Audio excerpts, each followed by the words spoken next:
Baik, puji Tuhan, kita mau belajar tentang pencobaan Tuhan Yesus. Saya percaya mendengar kata pencobaan, semua kita pasti konotasinya jelek.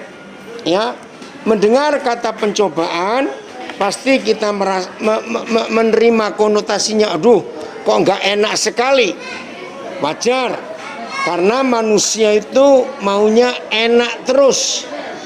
Tapi di dalam hidup kekristenan kita sebagai murid-murid Tuhan Yesus, maka kita harus mau tidak mau harus mengalami pencobaan itu. Ya, kita baca pertama 1 Petrus 1 ayat yang ke-6. 1 Petrus 1 ayat yang ke-6. Kita melihat ayat ini. Ya, 1 Petrus 1 ayat yang ke-6. Kita belajar firman Tuhan ini. Ya, bentar tunggu ayatnya dibuka.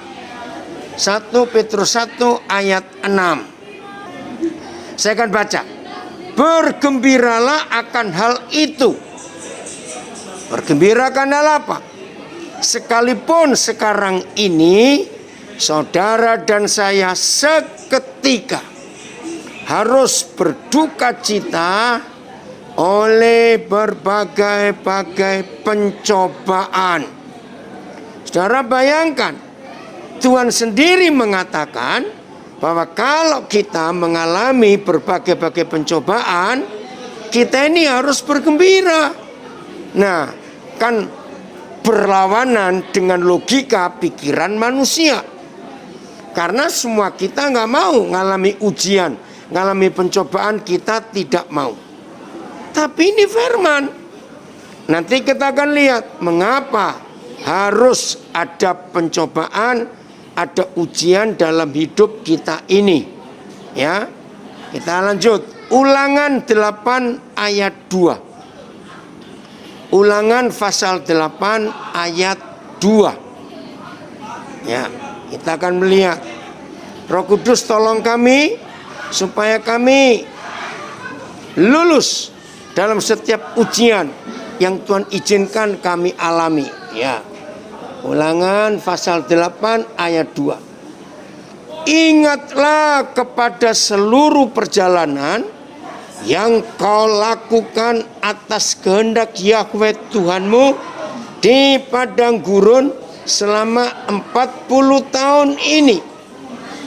Perhatikan kalimat ini. Dengan maksud, dengan tujuan merendahkan hatimu. Nah, ada kata ini. Dan mencobai engkau. Nggak enak, saudara. Tapi ada tulisan. Ya, saudara perhatikan. Perjalanan di padang gurun itu, lihat kalimat bagian pertama. Kepada seluruh perjalanan yang kau lakukan atas kehendak Yahweh Tuhanmu.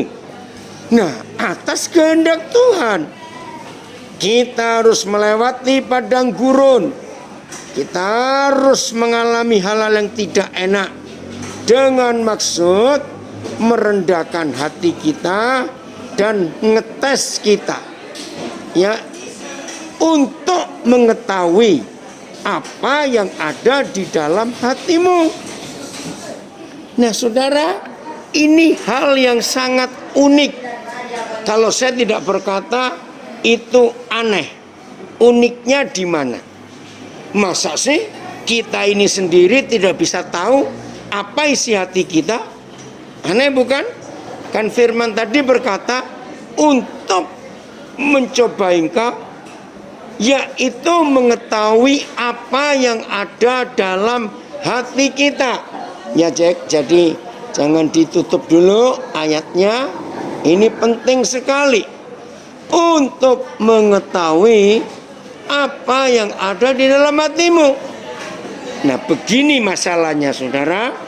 Mari kita yakin dan percaya begini. Saya akan berikan pertanyaan ini Dan kalau saudara setuju, silakan jawab ya. Bisa di kolom chat untuk yang Zoom, di Facebook, Instagram silakan nulis. Manusia itu sangat jahat hatinya. Kita manusia ini sangat jahat hati kita. Jahatnya di sini. Coba betul atau salah kalimat ini? Ternyata kita ini sangat pandai, sangat pintar, bahkan sangat hebat melihat dan meneliti salahnya orang lain. Dan ternyata yang namanya manusia, betul Filemon, betul banget. Tapi kita ini sulit untuk melihat salah diri sendiri. Bener banget, ada komen begitu. Inilah kejahatan kita. Oh, Vera masih ingat itu. Kadang-kadang kita ini lebih jahat dari setan. Nih, betul.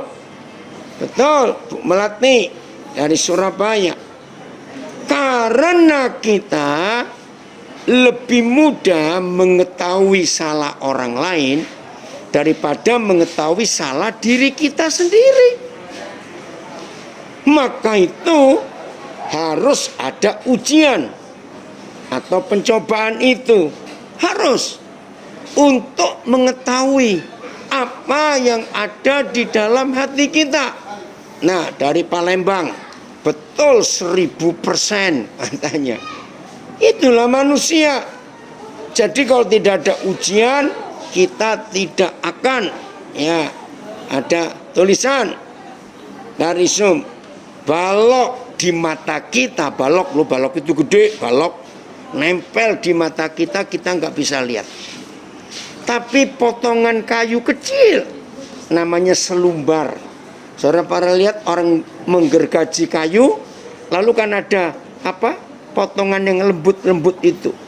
Nah, kenapa hal kecil di mata orang lain kita bisa melihat, tapi balok di mata kita nggak bisa lihat? Ini kejahatan.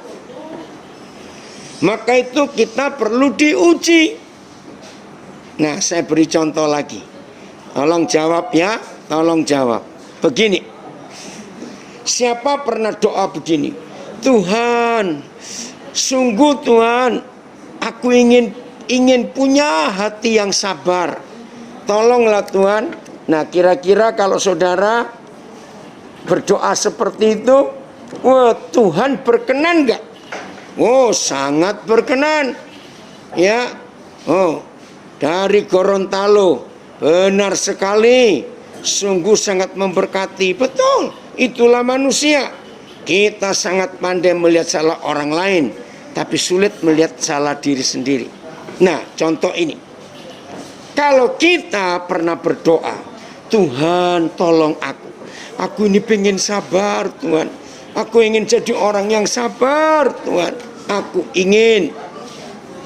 Oh, Cimeling dari Brisbane, apa kabar itu? Ya. Saudara, kira-kira jawaban Tuhan bagaimana? Mendengar kita berdoa, Tuhan, aku ingin sabar Tuhan. Aku ingin sabar Tuhan.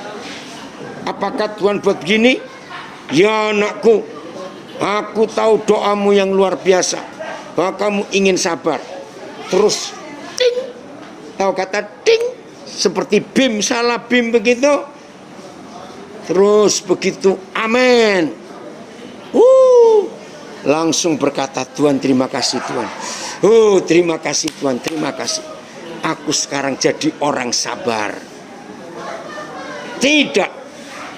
Kalau saudara dan saya berdoa, Tuhan, aku ingin jadi orang yang sabar, maka yang datang adalah ujian. Dengar, yang datang adalah ujian. Loh, kok begitu? Nah, pasti protes lagi. Untuk membuktikan kita ini sabar, ya pasti beri ujian. Untuk membuktikan kita ini sabar, cuma ada satu. Apa itu?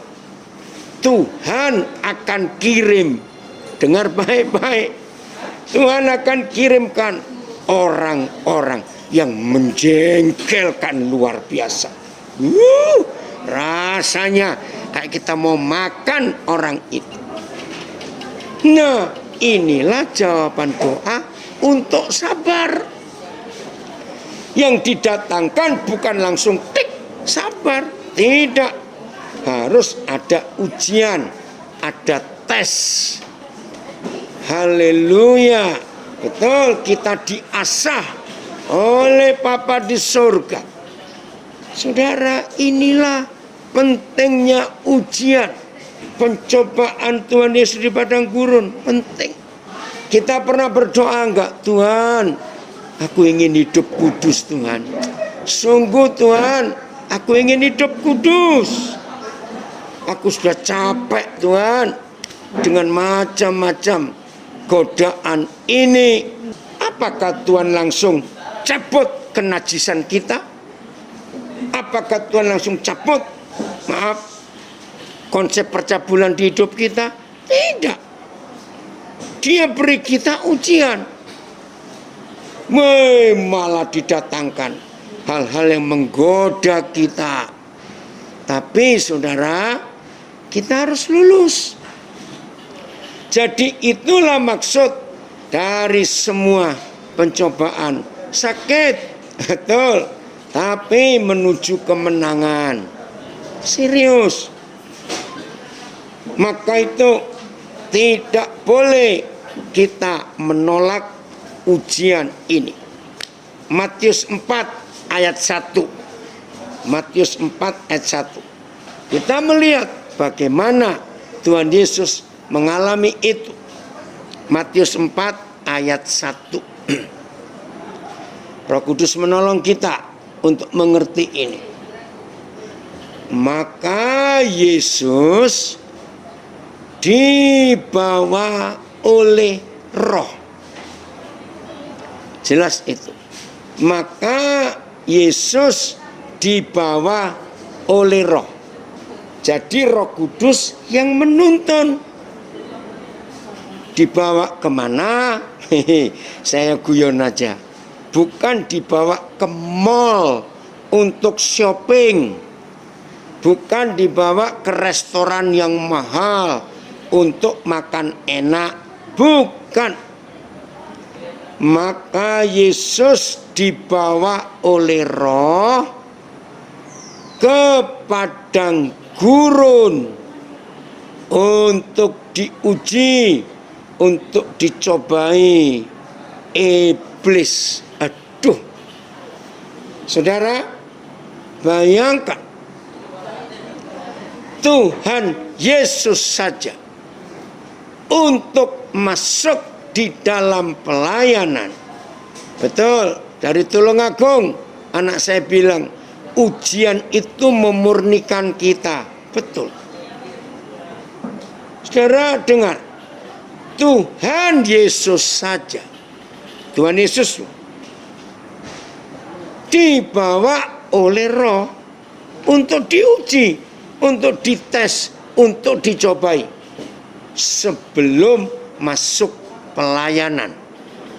Tolong dicatat, sebelum masuk pelayanan. Maka itu tolong ingatkan, kalau ada di antara kita ya, dapat panggilan dari Tuhan, mengalami perjumpaan dengan Tuhan, luar biasa saudara, hebat, semangatnya menggebu-gebu. Tunggu, jangan cepat-cepat masuk pelayanan, jangan. Lihat fakta ini. Untuk mencapai target Tuhan, target Bapa di surga, Tuhan Yesus harus melayani di dunia itu selama 3,5 tahun kurang lebih. Saudara, untuk mencapai waktu 3,5 tahun, Tuhan Yesus harus dipersiapkan 30 tahun. Maka itu di semua sekolah ya, di negara manapun juga, semua sekolah di negara manapun juga selalu ada final exam, ada ujian akhir. Betul tidak? Pasti ada. Bahkan setiap semester ada istilah UAS, ujian akhir semester. Itu pasti ada. Nah, setelah 30 tahun persiapan Tuhan Yesus, hanya untuk 3,5 tahun pelayanannya, ternyata 30 tahun tidak cukup. Dan ujian akhirnya Tuhan Yesus adalah di padang gurun. Itu final exam bahasa Inggrisnya. Benar, dari Palembang, ujian hidup semua kita itu sama dengan Tuhan Yesus, yaitu di padang gurun. Saudara, itu penting sekali dalam hidup kita. Maka itu jangan sombong, maaf. Jangan pengen cepet-cepet lulus dan dipakai oleh Tuhan. Jangan. Mari kita sungguh-sungguh mau tunduk pada proses ujian Tuhan. Lagi sekali ya, kalau Tuhan Yesus saja diuji, apalagi kita. Maka kita harus tahu bagaimana kita masuk dalam ujian itu. Jadi saudara, kita harus menerima hal yang tidak enak itu. Saya ulangi, kita harus menerima hal yang tidak enak itu. Mau tidak mau. Karena itu jalan. Karena itu Dewi, terima kasih. Papa senang kamu ikut. Ayo Dewi, lulus ujian ya. Walaupun berat, walaupun tidak enak. Harus. Karena itu kehendak Tuhan di dalam hidup kita. Kembali ceki Ulangan 8 ayat 2. Ada kalimat bagus dari firman itu. Ya, saya baca lagi. Ulangan 8 ayat 2. Oke ya, lihat. Ingatlah kepada seluruh perjalanan yang kau lakukan atas kehendak Yahweh Tuhanmu. Sama seperti Tuhan Yesus dibawa, dituntun oleh Roh masuk ke padang gurun. 40 tahun mereka diuji atas kehendak Bapa di surga. Saya lanjutkan baca ayat 2 pasal 8. Dengan maksud merendahkan hatimu dan mencobai engkau untuk mengetahui apakah apa yang ada dalam hatimu, yakni apakah engkau berpegang pada perintahnya atau tidak. Saudara, jangan berkata, oh berarti Tuhan tidak tahu isi hati kita. Katanya Tuhan Maha tahu. Bukan Tuhan tidak tahu, Tuhan sangat tahu. Kita yang tidak tahu. Ya, perhatikan, kita yang tidak tahu, Tuhan itu tahu. Jadi poinnya kepada kita, bukan kepada Tuhan. Luar biasa konsep ini. Nah, kalau mau naik kelas harus ujian, betul. Kira-kira begini ya saudara. Kalau ada iklan, ya, sebuah perguruan tinggi universitas buka di kota saudara, lalu salah satu iklannya universitas itu begini, silakan daftar, Inilah satu-satunya kampus di dunia tidak ada ujian, langsung lulus. Halo, kira-kira ada yang mau kuliah tidak? Kalau sampai ada yang mau kuliah tanpa ujian langsung lulus, ya berarti orang itu yang aneh. Jadi tidak mungkin ada kampus berani buka kuliah dengan iklan tanpa ujian. Tidak mungkin.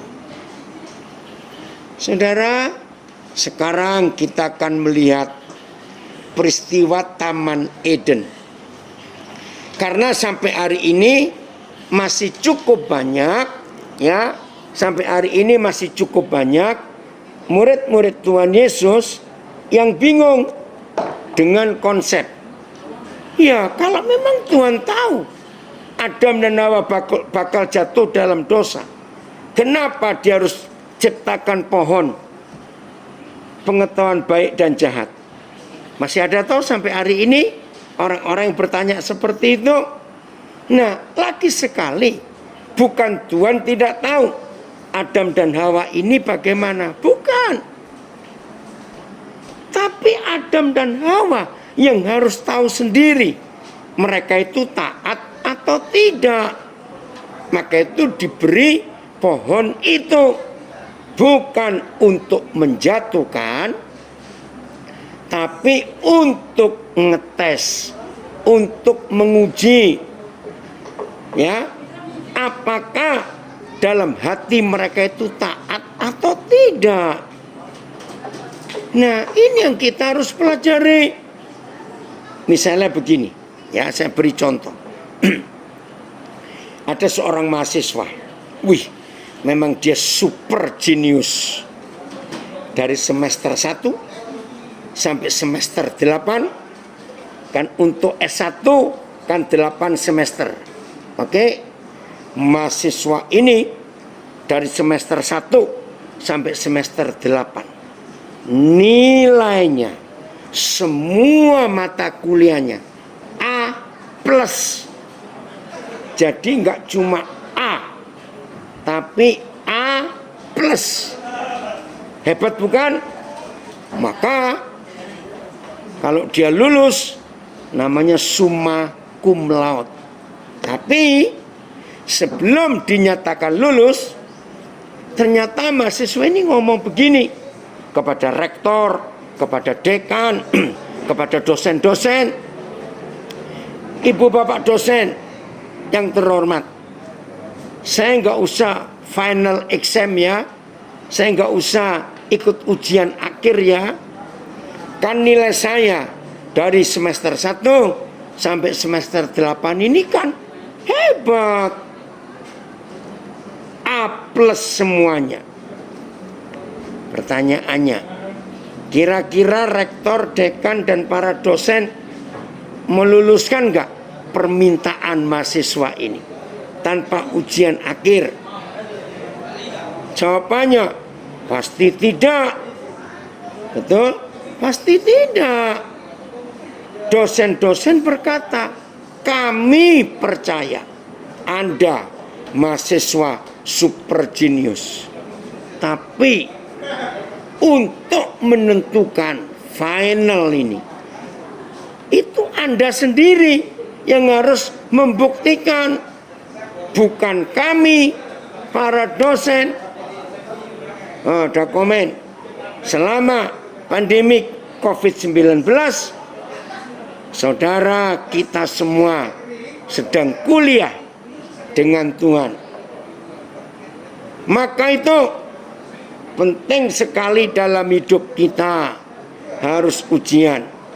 Ini anak saya dari Tulungagung, ketaatan melewati padang gurun akan membawa kita bisa mengalami Tuhan. Haleluya. Betul. Jun, Papa bangga. Kalian baru saja dinyatakan lulus oleh Papa di surga. Haleluya. Jadi tidak bisa kita tidak melewati ujian itu.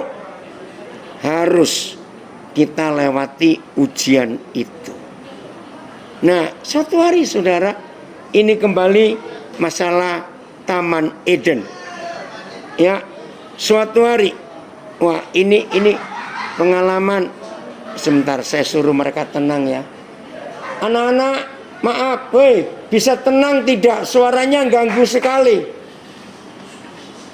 Tolong, terima kasih, maaf. Ini saya masih di tempat terbuka. Ya, terima kasih. Suara kalian masuk ke sini. Maaf. Ya, maaf ya. Oke, saya lanjutkan. Saya pernah dapat ilustrasi bagus sekali. Ya, dengan peristiwa Taman Eden itu. Ini kisah. Ya, suatu hari ada seorang gembala. Nah, salah satu jemaatnya, gembala ini pandai besi. Tahu pandai besi zaman dulu? Ya, generasi milenial nggak tahu kisah ini.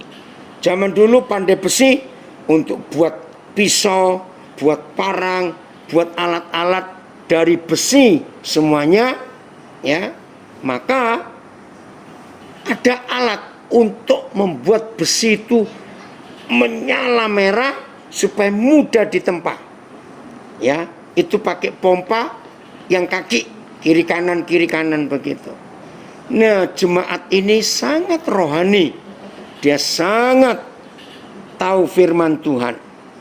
Nah, terus pendeta ini sedih karena dia ingat Kejadian pasal 3. Hai manusia, karena kamu berdosa, maka dengan berpeluh kamu akan makan rezekimu.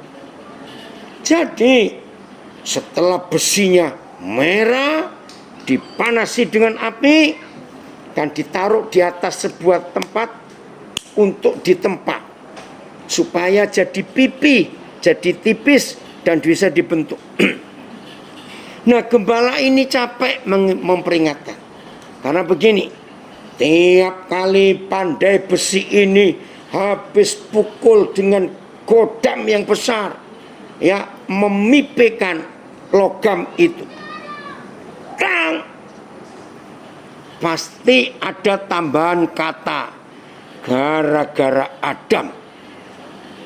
Ditang lagi, dipukul sekuatnya, pasti bilang ini gara-gara Adam.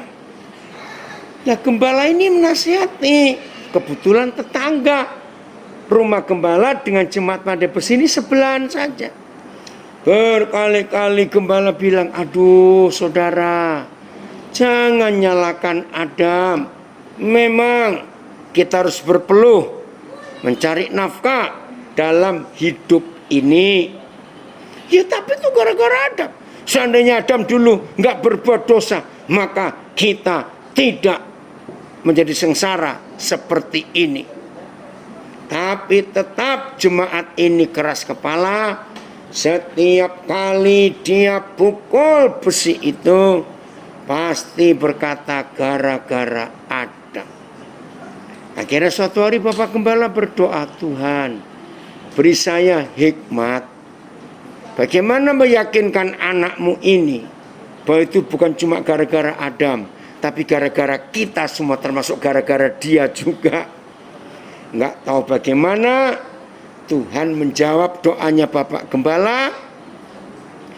Terus suatu hari Bapak Gembala dapat ide karena jawaban doa.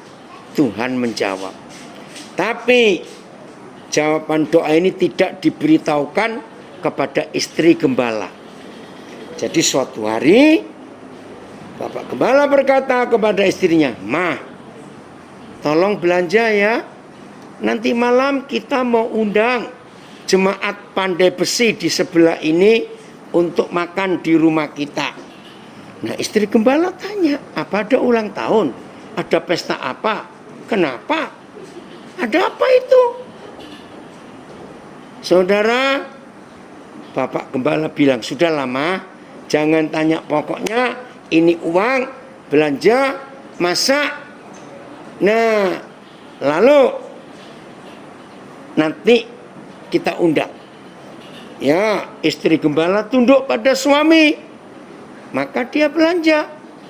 Nah, selama istri sedang ke pasar, bapak gembala cari tikus. Bukan dibunuh, bukan dimasak. Tikus hidup, ditangkap, diikat kakinya. Oke, udah, istri pulang belanja, masak. Saudara, begitu selesai masak, makanan diatur di meja menjelang makan malam. Tanpa sepengetahuan istri gembala, bapak gembala cari sebuah tempat dengan tutup yang agak berat. Nah, di tempat itu bapak gembala letakkan tikus tadi yang masih hidup dan ditutup. Datanglah jemaat pandai besi itu. Wah, dengan berbinar-binar karena dapat undangan makan gratis malam itu bersama 3 anaknya. Begitu sampai, istri masih bingung-bingung, ada apa? Karena gembala bilang, kami suami istri nggak nemanin makan ya. Jadi ibu bapak dengan anak-anak makan sendiri. Tapi tolong, semua di meja ini boleh kalian makan. Tapi satu yang di tengah ini jangan dibuka. Itu untuk saya. Tolong ya, jangan dibuka. Yang lain boleh. Ayo, kalau saudara dan saya yang diundang makan saat itu, penasaran nggak? Kenapa ditaruh tengah kok nggak boleh dimakan? Pasti penasaran bukan? Nah, setelah malah dibuka duluan, tunggu dulu Ibu Agatha, itu gelojo namanya. Yang lain belum dihabisin kok, malah dibuka duluan. Tidak, masih nurut. Oh ampun ilustrasinya. Kenapa Kristo? Saya juga belajar ilustrasi ini. Setelah semua makanan yang dimasak ibu gembala dicoba, ayo, penasaran nggak? Ini apa yang di tengah ini? Ini jemaat ini dikit-dikit noleh ke dalam. Maksudnya ngelihat, bapak gembala ngintip nggak? Dikit-dikit noleh ke dalam. Oh nggak ngintip. Ya udah, dia buka. Nah, ini ibu gembala bilang, ada apa sih Pak? Ini ada apa? Sudahlah kamu diam dulu. Jangan ribut, diam dulu. Penasaran juga ini ibu gembala. Saudara, ketika mereka dua sedang tenang mendengar mereka makan, tiba-tiba kaget semuanya. Kenapa saudara? Mereka berlima menjerit di luar, di meja makan. Lalu dengar suara berantakan semua, meja terbalik. Kenapa? Si jemaat ini nakal.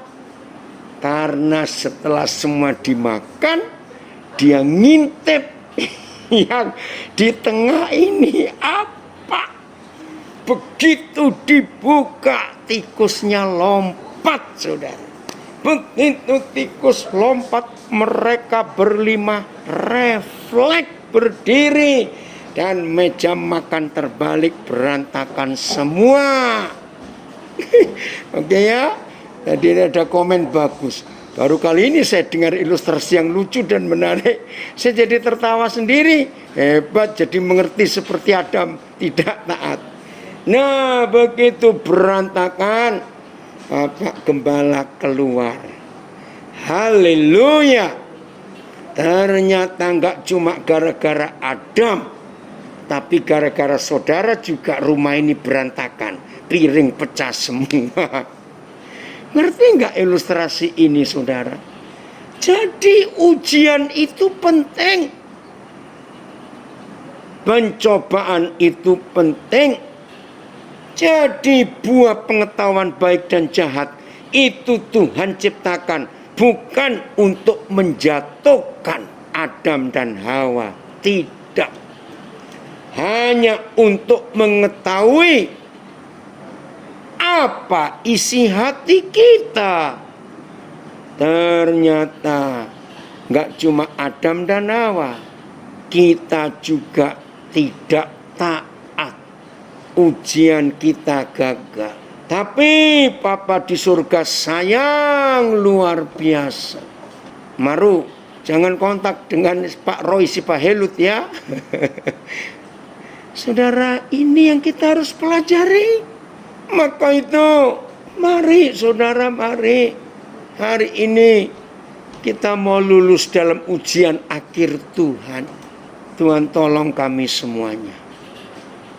Untuk kita lulus di tahun ini, tahun 2020, bukan cuma kita di Indonesia, tapi seluruh dunia mengalami ujian dengan COVID-19.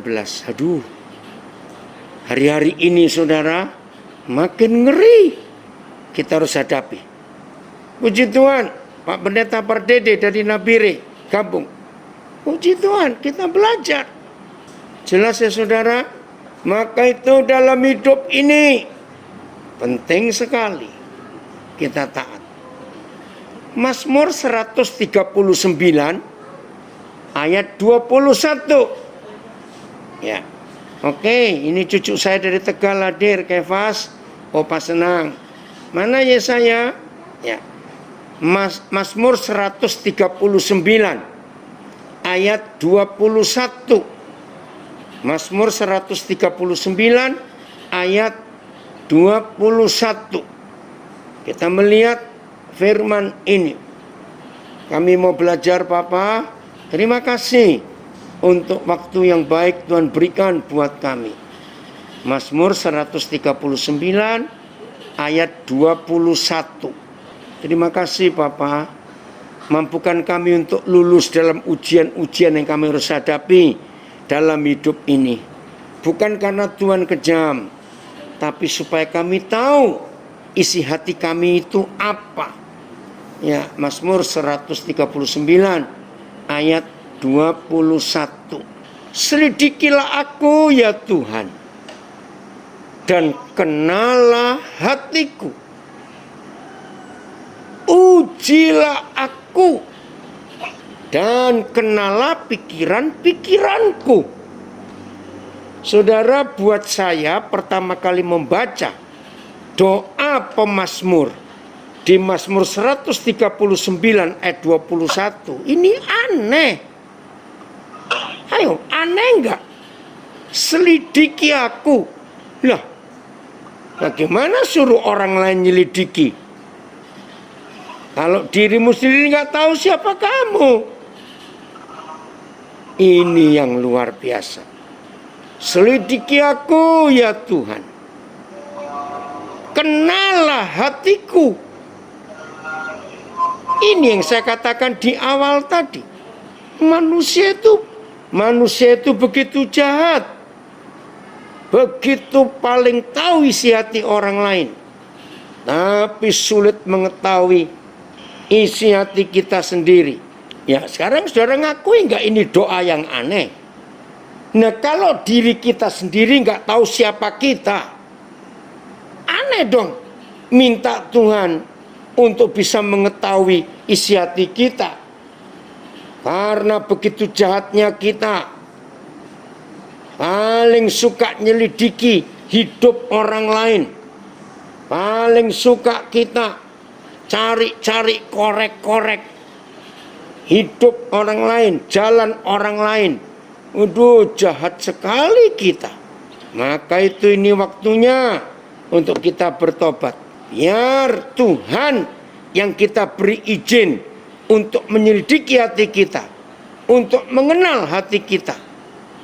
Bahkan kita berani berkata, kenalah hatiku, ujilah aku, dan kenalah pikiran-pikiranku. Oh, ayat 23, maaf ya, bukan ayat 21. Terima kasih, saya salah. Terima kasih, saya ralat. Bukan ayat 21. Ya, Kotem, terima kasih, saya salah. Jadi, saudara, ini doa yang hebat. Mazmur 26 ayat 2. Mazmur 26 ayat 2. Mazmur 26 ayat 2. Ujilah aku Tuhan, buktikan aku ini benar atau tidak. Itu Mazmur 26 ayat 2. Wah saudara, manusia ini begitu jahat, manusia ini begitu licik. Mazmur 26 ayat 2. Dalam bahasa Inggris ada kata ini, put me on trial. Jadi Tuhan kita beri izin untuk memasukkan kita, untuk membawa kita di dalam tes, trial. Aduh, luar biasa. Tapi harus kita lewati. Tidak bisa tidak. Karena hanya dengan ujian itu, saudara dan saya bisa tahu kondisi iman kita, kondisi kekudusan kita, kondisi ketaatan kita, bisa tahu. Tanpa ujian kita nggak bisa tahu iman kita sampai di mana, ketaatan kita sampai di mana, kekudusan kita sampai di mana. Terima kasih. Saya akan baca 2 terjemahan. Satu terjemahan baru Mazmur 26 ayat 2. Terima kasih Sony. Ujilah aku ya Yahweh, dan cobalah aku, tes aku, selidikilah batinku dan hatiku. Mike, terima kasih kamu memberikan Indonesia masa kini ya. Selidikilah aku ya Yahweh, dan ujilah aku. Nah, di dalam terjemahan IMB ada tambahan bagus. Murnikanlah hati batinku dan hatiku. Saya baca lagi lengkap yang IMB. Selidikilah aku ya Yahweh, dan ujilah aku. Murnikanlah batinku dan hatiku. Wah, ini luar biasa saudara. Jadi Tuhan harus kita beri izin untuk menguji kita, untuk ngetes kita, untuk membawa kita dalam kondisi yang benar, yaitu ketika kita dibawa masuk dalam ujian, dalam pencobaan itu. Puji Tuhan dari Calgary gabung. Ya, Ali senang sekali. Nah, jadi tidak ada pilihan. Artinya tidak bisa menolak. Kalau saudara menolak ujian yang Tuhan sediakan, maka kita rugi besar. Karena kita nggak akan diketahui kita ini benarnya seperti apa. Tapi dengan ujian itu, terima kasih Papa, maka kita bisa tahu posisi iman, ketaatan, dan kekudusan kita sampai di level mana. Jadi tidak ada pilihan lain kecuali saudara dan saya berani berdoa. Ujilah aku Tuhan, cobalah aku Tuhan, selidiki batinku dan hatiku, mataku tertuju padamu. Lagu itu digubah oleh pendeta Niko Nyotorarjo kira-kira tahun 90-an yang lalu. Dan ketika lagu itu dinyanyikan, banyak orang Kristen gak mau nyanyi karena takut. Bahkan ada beberapa murid Yesus berkata, sombong kali kamu.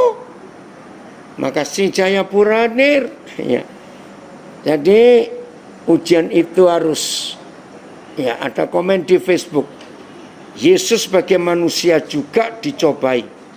Demikian juga kita melewati hidup ini, menjalani ujian yang Tuhan izinkan, supaya iman kita dimurnikan. Karena kita harus taat sampai ke akhir. Amin. David Malindo. Amin. Amin Sony. Oh, jadi indah. Mumpung baru 9 hari tahun ini berjalan. Masih ada 300 sekian hari lagi ke depan. Biarlah firman hari ini menjadi bekal buat kita untuk menjalani hidup kita di dalam tahun ini. Terima kasih Tuhan. Terima kasih. Walaupun gak enak, walaupun sulit, walaupun berat, tapi ini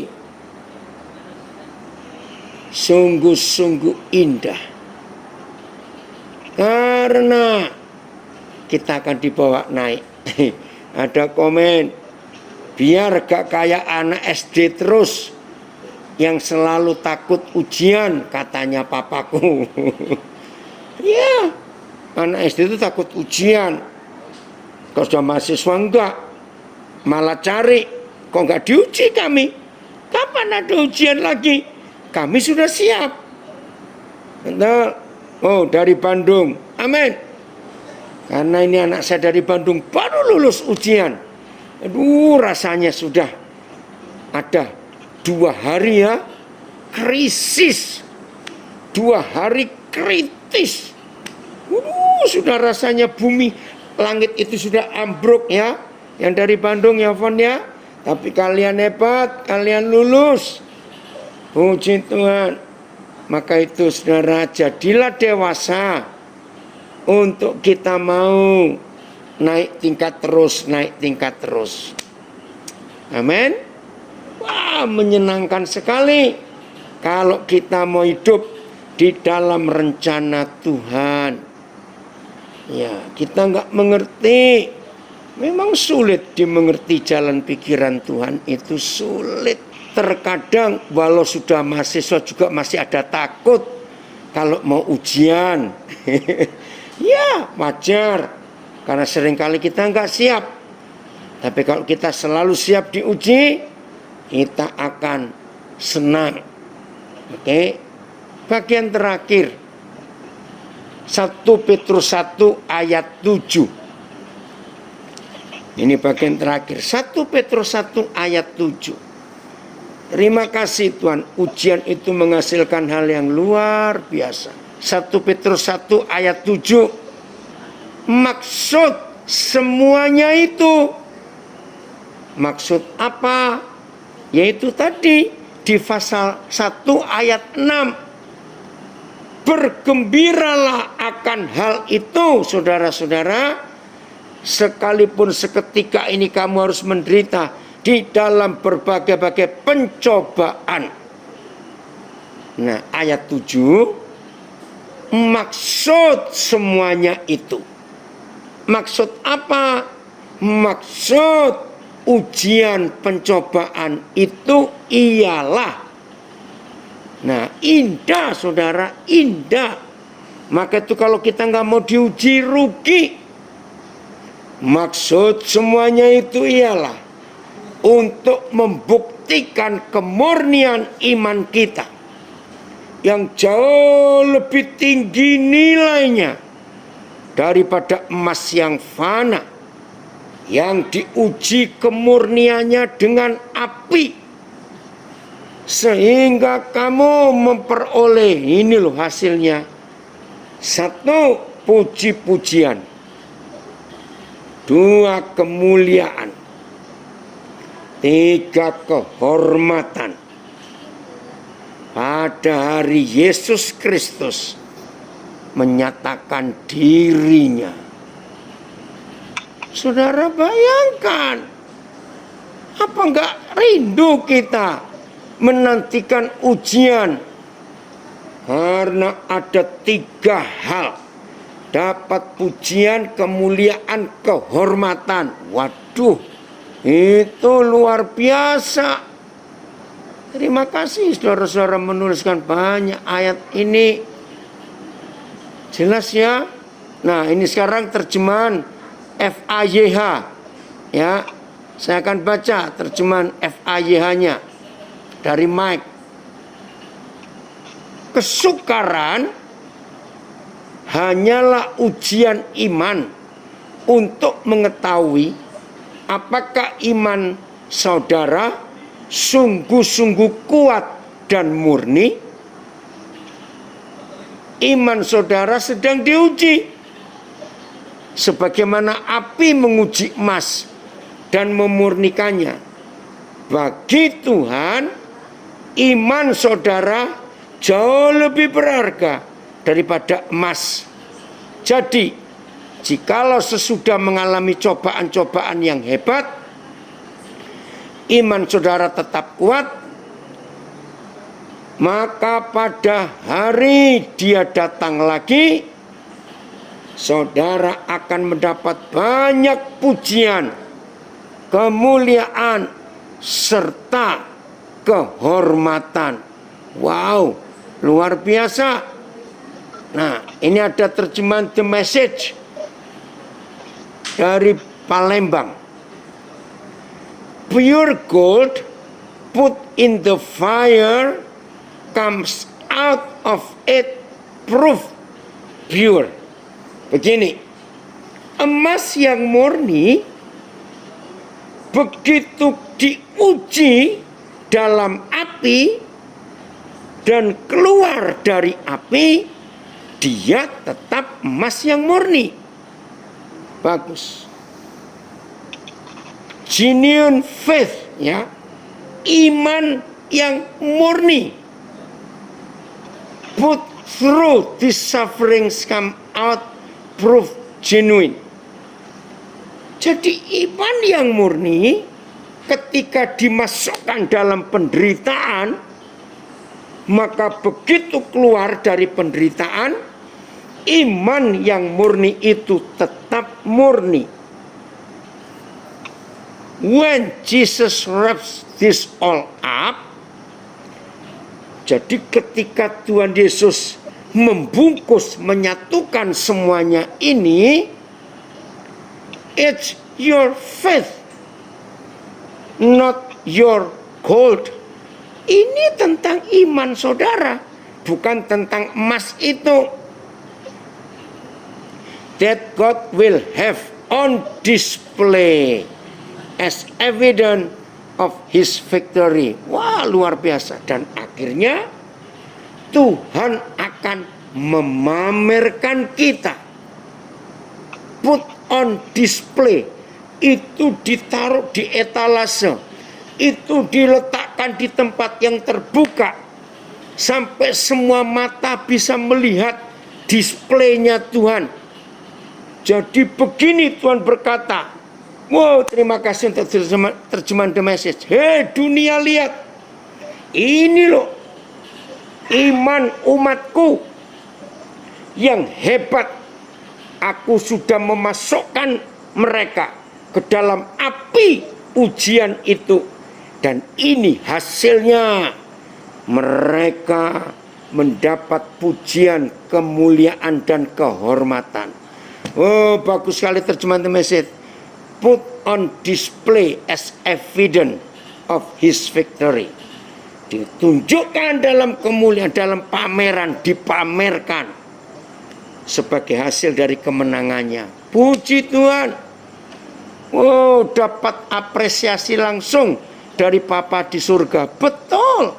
Waktu kita lulus ujian ini, saya baca komen dari Salatiga, segalanya ini untuk menguji imanmu yang lebih berharga daripada emas.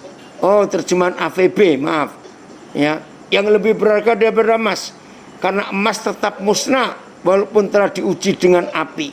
Imanmu kelak ternyata tulen dan akan mendapat puji, penghormatan serta kemuliaan apabila Yesus Kristus datang kembali. AVB, terima kasih Filemon untuk terjemahan ini. Ini ada terjemahan apa lagi? Selbir. Cobaan-cobaan itu merupakan ujian untuk membuktikan apakah imanmu murni. Bahkan emas, barang yang dapat binasa, diuji dengan api. Imanmu jauh lebih berharga daripada emas, sehingga harus diuji pula. Jika terbukti murni, kamu akan menerima pujian, kemuliaan, dan kehormatan pada waktu Isa masih datang kelak. Luar biasa. Jadi mulai hari ini, ayo berlomba-lomba masuk ujian.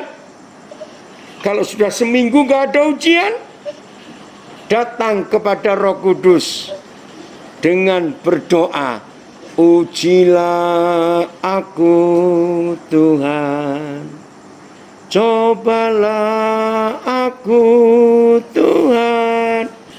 Oh, terima kasih Bapak, terima kasih untuk waktu ujian ini. Kalau saudara dan saya menggenapi firman ini, hidup ini luar biasa. Terima kasih Bapak, terima kasih. Kami siap, kami siap. Tuhan Yesus memberkati kita semua.